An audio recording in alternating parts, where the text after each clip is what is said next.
Alors, dans cette vidéo, on va démontrer que la limite de e de x sur x est égale à plus l'infini. Donc c'est le résultat d'une limite par croissance comparée. C'est quand, à la base d'une forme indéterminée, vous voyez, e de x, si x tend vers plus l'infini, e de x tend vers plus l'infini, x tend également vers plus l'infini, donc je suis face à une forme indéterminée. Et le souci, c'est que je compare une exponentielle à un polynôme. Et que donc ça, a priori, c'est pas si simple à faire. Donc on va démontrer cette formule qui nous sert après dans les exercices à comparer justement des fonctions de la famille des exponentielles avec des fonctions de la famille des polynômes. Voilà. Pour cela, l'exercice est composé de 3 questions. Et donc dès le début, on introduit une fonction g qui est définie par cette formule. Voilà. Alors d'où sort cette formule ? C'est souvent le cas dans les démonstrations de mathématiques, c'est-à-dire que dès le début, on nous impose une fonction, on se demande un petit peu d'où elle vient, est-ce qu'elle a été inventée comme ça, pourquoi celle-là? Donc je vais tenter de vous expliquer très rapidement pourquoi celle-là. Alors déjà, le but de la démonstration, c'est de prouver que e de x sur x tend vers plus l'infini en plus l'infini. Alors la technique à laquelle on pourrait penser, c'est d'essayer de trouver une fonction dont les images seraient toujours inférieures à e de x sur x. La plus simple à laquelle on pense au départ, c'est la fonction qui à x associe x. Si j'arrive à prouver que e de x sur x est toujours supérieur ou égal à x, alors ça, ce serait sur quoi? Sur r plus étoile. Et bien dans ce cas-là, j'arriverai à prouver que puisque la limite de x en plus l'infini, c'est plus l'infini, et bien la limite de cette fonction-là serait bien plus l'infini, tout simplement avec un théorème de comparaison. Je sais que quand j'ai une fonction dont les images sont supérieures aux images d'une autre fonction, si celle qui est en dessous tend vers plus l'infini, celle qui est au-dessus tend également vers plus l'infini. Donc ça, c'est un théorème de comparaison. Donc j'aimerais bien arriver à prouver cette chose-là.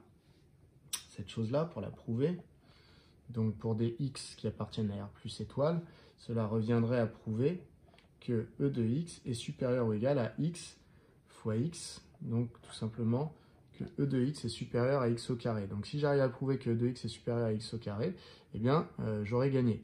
C'est-à-dire que j'aurais prouvé ça, et donc je pourrais utiliser le théorème de comparaison. Si ça tend vers plus l'infini, ça tend vers plus l'infini.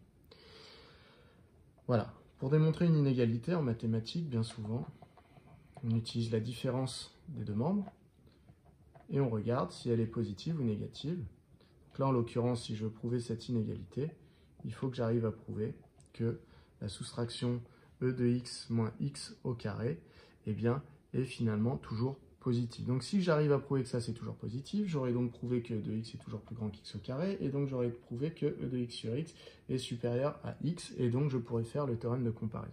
Voilà. Le seul petit souci, donc vous voyez, on voit apparaître la fonction g quasiment, mais il y a un divisé par 2. D'où ça vient? Ça vient du fait qu'ici, quand je vais vouloir montrer cette inégalité, eh bien en fait la technique ça va être de dériver la fonction qui se trouve ici à gauche, c'est-à-dire que le signe, on va réussir à prouver que la fonction est positive en la dérivant. Et lorsqu'on la dérive ici, la dérivée de e de x moins x au carré, c'est e de x moins 2x. Et on aimerait bien s'affranchir du 2 qui est devant ici. Donc la technique pour s'affranchir du 2, c'est de poser la fonction non pas moins x au carré, mais moins x au carré sur 2. Comme ça, quand on la dérive, ça va donner 2x divisé par 2, et il nous restera que le x. Donc ça donnera e de x moins x. Voilà, c'est juste par souci de rendre les choses un petit peu plus simples qu'il y a le divisé par 2. C'est pour quand on va dériver que ça se passe un petit peu plus simplement. Donc en fait, moi ce que je vais faire, c'est que je ne vais pas prouver que e de x moins x au carré est supérieur ou égal à 0, mais je vais prouver que e de x moins x au carré sur 2, alors je vais effacer, que e de x moins x au carré sur 2 est supérieur ou égal à 0, que donc cela veut dire que e de x est supérieur à x au carré sur 2, et donc cela veut dire, je vais diviser par x des deux côtés, sur r plus étoile, j'ai le droit, et donc ça va me donner que e de x sur x est supérieur à x sur 2. Et là, je pourrais quand même faire mon théorème de comparaison, même si je n'ai plus x, mais x sur 2, car x sur 2 tend également vers plus l'infini. Donc voilà la démarche. Je crée une fonction g, qui est celle-là. Mon but, ça va être de prouver qu'elle est positive sur R plus étoile, et ainsi, je vais pouvoir remonter et appliquer un théorème de comparaison. Voilà. Bon. Donc maintenant, je me lance réellement dans l'exercice. Alors. Donc c'est parti. On me demande d'étudier le signe de g seconde. Alors déjà, est-ce que g seconde existe? Oui, g seconde existe parce que g est 2 fois dérivable. Pourquoi elle est 2 fois dérivable? Parce que c'est une somme, ici on a une soustraction, mais ça revient à une somme en mathématiques, c'est une somme de deux fonctions 2 fois dérivables. L'exponentielle, elle est 2 fois dérivable, et ici j'ai un polynôme puisque j'ai puissance de x, c'est également 2 fois dérivable. Donc g est 2 fois dérivable sur R+, en tant que somme de fonctions 2 fois dérivable.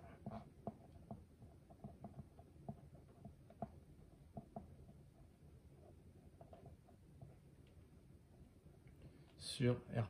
Alors pourquoi les deux étaient 2 fois dérivables? Donc L, fonction exponentielle, on le sait, et ici, fonction polynomiale. Alors, on va calculer du coup g seconde. Alors, pour tout x appartenant à R+, pour calculer g seconde, il faut d'abord que je calcule g'. Donc, g' de x est égal à. Donc ici, quand je veux dériver une fonction, j'observe l'opération principale. L'opération principale ici, c'est la soustraction. Donc quand je dérive une soustraction, je dérive le terme de gauche, je dérive le terme de droite, et je remets ma soustraction. Dérivée de e de x, c'est e de x. Je recopie mon signe. Et dérivée de x2 sur 2. Alors certains d'entre vous auraient tendance à dire que x2 sur 2, c'est de la forme u sur v, et appliquer la formule de dérivation de u sur v. Ça fonctionnerait, mais c'est une perte de temps. Ici, il vaut mieux que vous voyez x2 sur 2 comme 1/2 fois x au carré. Effectivement, quand on multiplie ici, ça nous donnerait 1 fois x au carré, donc x au carré, divisé par 2. Donc si vous le voyez comme ça, eh bien vous le dérivez désormais comme quand vous aviez 5x au carré devant vous. Si vous aviez 5x au carré devant vous, la dérivée, vous auriez dit que c'était 5 fois 2x. Et bien là, c'est la même chose, ça va être 1/2 fois dérivée de x au carré, c'est-à-dire 2x. Donc 1/2 fois 2x, et 1/2 fois 2x, 1/2 fois 2, ça fait 1, donc c'est égal à x. Donc tout simplement, la dérivée de x au carré sur 2, c'est x. Donc là, on a g'. Et je peux donc en déduire g seconde en redérivant, donc même chose, je me pose la question, quelle est l'opération principale? Soustraction, je dérive chaque terme. Dérivée de e de x, l'exponentielle, c'est elle-même, moins dérivée de x, qui est 1. Donc pour le signe de g seconde de x, eh bien, comme quand j'étudie le signe d'une dérivée, soit le signe me paraît évident, là c'est pas le cas parce que j'ai une soustraction, donc j'ai e de x à qui je soustrais 1, donc le signe ne me paraît pas évident au premier abord. Dans ce cas-là, j'ai quoi comme technique? Soit je factorise pour essayer de simplifier un peu l'étude du signe, soit je tente de résoudre l'inéquation qui est e de x moins 1 strictement positif, et je regarde quelles sont les solutions de cette inéquation. Donc je vais tenter de résoudre cette inéquation e de x moins 1 strictement positif. E de x moins 1 sera strictement positif si et seulement si. Si et seulement si e de x est strictement plus grand que 1. Et donc si et seulement si e de x est strictement plus grand que 1, je peux le voir comme e puissance 0. Et donc c'est équivalent à dire que x serait strictement plus grand que 0. Ça, c'est une propriété que vous avez vue en première. Hein. C'est que comme la fonction exponentielle est strictement croissante, eh bien si l'image de x est plus grande que l'image de 0, c'est que x était plus grand que 0. Ça, c'est car exponentielle est strictement croissante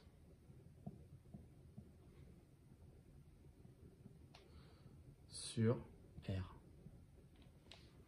Voilà, donc ce que vous avez prouvé ici, c'est que les solutions de l'équation e de x moins 1 strictement positif, eh bien, ce sont les x strictement positifs. Donc ça veut dire que dès que x est différent de 0, puisque là on était sur R+, donc ça veut dire que en fait, dès que x est strictement supérieur à 0, e de x moins 1 sera strictement positif, ce qui veut dire que la dérivée seconde est strictement positive dès que x est strictement positif. Donc qu'est-ce qui se passe pour le dernier x ici, puisque x on le prenait dans R+, on ne prenait pas strictement positif. Eh bien le dernier x qui nous reste c'est 0. Si x égale 0, qu'est-ce qui se passe? On peut calculer, ça va nous donner e puissance 0 moins 1, ça va faire 1 moins 1, donc g seconde en fait est égal à 0. Donc g seconde est strictement positif dès que x est positif, et il vaut pile 0 quand x vaut pile 0. Donc, si je veux faire un petit tableau de signes, en fait, ça va me donner ça. Donc, signe de g seconde de x, donc sur 0 plus l'infini, puisqu'on est sur R+, eh bien, g seconde de x vaut 0 en 0, et ensuite, on a vu que g seconde de x était strictement positif. Je vais donc effacer mon tableau, et je vais réécrire que cela, c'est juste pour me donner un petit peu de place pour la suite. En tout cas, là, j'ai fait le début de la question qui était d'étudier le signe de g seconde de x. Alors, donc, je refais mon tableau avec le signe de g seconde de x, mais je vais le caler ici. C'est-à-dire que je vais avoir d'autres choses dans ce tableau. Signe de g seconde de x, donc on a prouvé que les 0 en dessous de 0, qui était positif après. Qu'est-ce que me demande mon énoncé? Mon énoncé, il me dit en déduire les variations de g'. Effectivement, g seconde, c'est la dérivée de g'. Donc on sait que quand on connaît le signe d'une dérivée, on peut trouver les variations de la fonction dont elle est la dérivée. Donc je peux trouver les variations de g'. Ces variations de g', qu'est-ce que c'est? Eh bien, puisque la dérivée de g' c'était g seconde, eh bien on se rend compte qu'en fait la fonction g' va être strictement croissante sur 0 plus l'infini, puisque sa dérivée était strictement positive sur 0 plus l'infini ouvert en 0. Donc voilà pour les variations de g'. Et on me demande d'en déduire le signe de g'. Donc visiblement, je peux trouver à partir de ça, puisqu'on me dit en déduire, le signe de g' de x. Pour le signe de g' de x, le problème, c'est que les variations d'une fonction ne me renseignent pas normalement sur le signe de cette fonction. Mais là, on est dans un cas très particulier, c'est-à-dire que si on calcule l'image de 0, donc g' de 0, qu'est-ce qu'on va trouver? Alors, g' de x, je vous rappelle que c'était e de x moins x. Donc, g' de 0, c'est e de 0 moins 0, c'est-à-dire 1 moins 0, c'est-à-dire 1. Donc, en réalité, l'image ici de 0 par g', c'est 1. Donc ça veut dire qu'en réalité, g', eh bien, les images partent de 1 puis augmentent, ce qui veut dire que finalement les images par g' des nombres compris entre 0 et plus l'infini sont toujours positives, strictement positives, puisqu'elles partent de 1, puis augmentent. Donc finalement, vous voyez, des variations, j'ai réussi à déduire le signe de G'. Mais c'est un cas très particulier, c'est parce qu'on a un tableau de variation très avantageux. Ce n'est pas toujours le cas. Du signe de G', je vais du coup en déduire les variations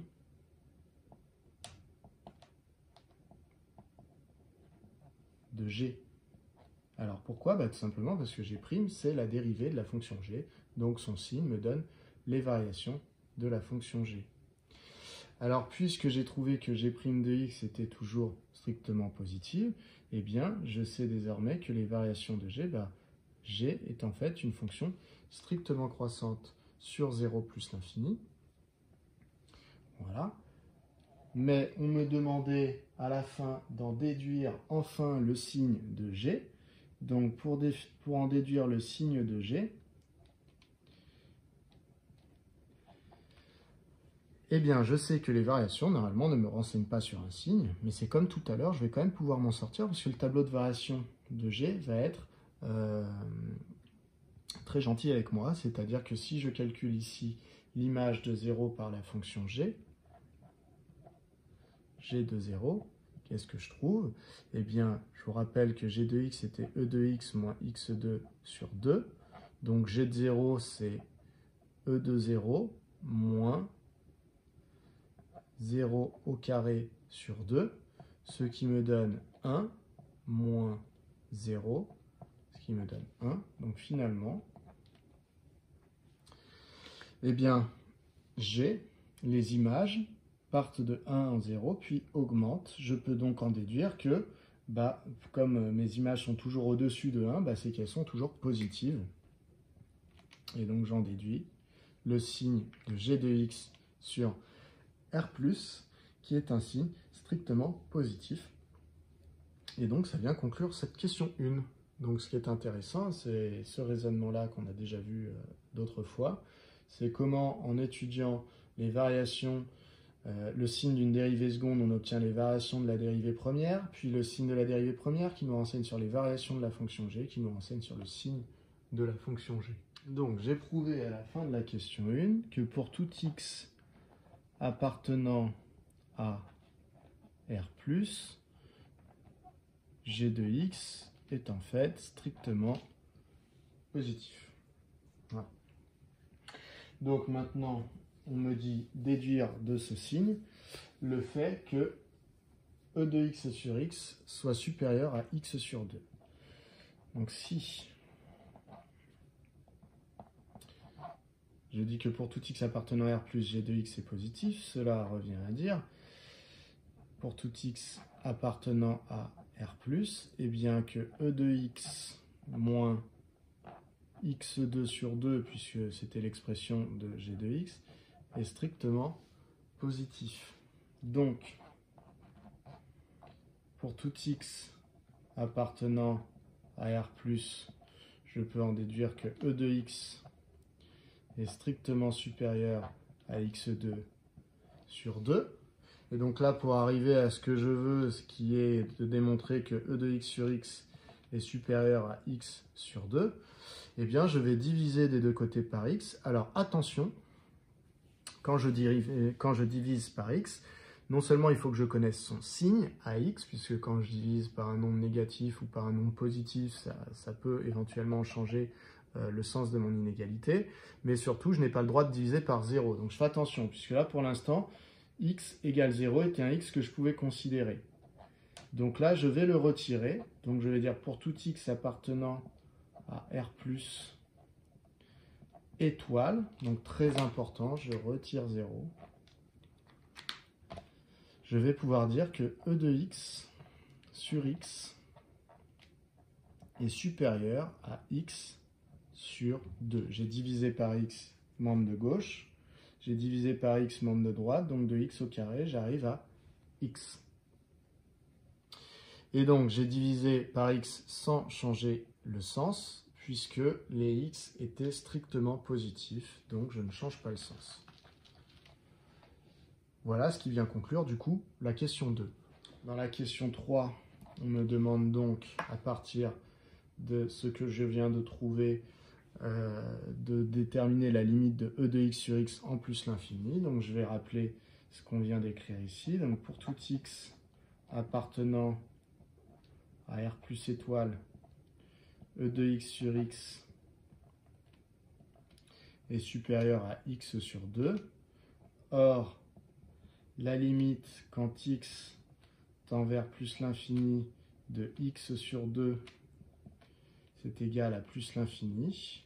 Donc, d'après le théorème de comparaison, la limite de e de x sur x est également de plus l'infini. Donc, d'après le théorème de comparaison,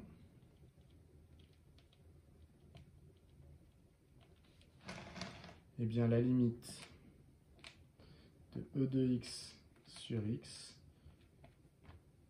est également de plus l'infini quand x tend vers plus l'infini. Voilà qui vient conclure cet exercice et donc cette démonstration de cours.